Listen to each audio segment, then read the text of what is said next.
Salam, hər vaxtınız xeyir olsun. Reala baxırsınız. Bəli, bugün 1-ci Qarabağ müharibəsində itkin düşən və şəxsiyyəti müəyyənləşdirilərək Bakıya gətirilən şəhid hərbi qulluqçu Mübariz Hüseynov Sabəddin oğlu bugün Suraxanı qəsəbəsində yerləşən Şəhidlər Xiyabanında dəfn olundu. Hazırda bizim yanımızda mənim müsahibim, şəhidin qardaşı Kəmandar Hüseynovdur. O bizə şəhidimiz barədə məlumat verəcək. Buyurun, Kəmandar müəllim. Allah rəhmət eləsin. Allah keçənizə rəhmət eləsin. Bütün cəmi şəhidlərə rəhmət eləsin Allah.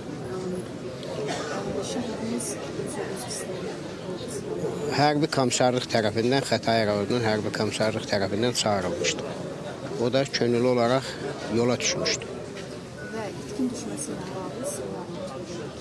Bəli, bizə qış fəsli idi, dekabr, yanvar ayları idi belə. Bizə bir məlumat gəldi ki, sizin qardaşınız Araz çayını keçərkən həlak olur və İmişliyə dəfn olunur.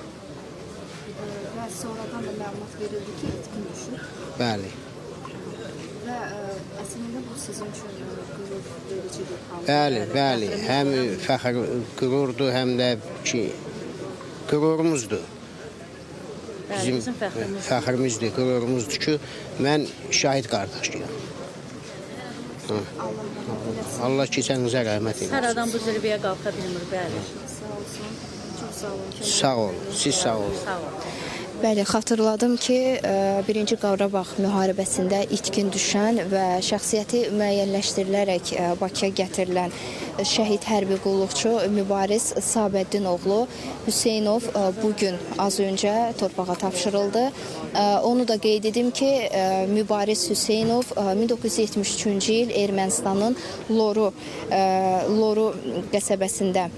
qəsəbəsinin Qızıl Hacılı qəsəbəsinin Qızıl Şəfək kəndində dünyaya gəlib, doğulub. O 1993-cü il Cəbrayılda gedən döyüşlərdə itkin düşüb.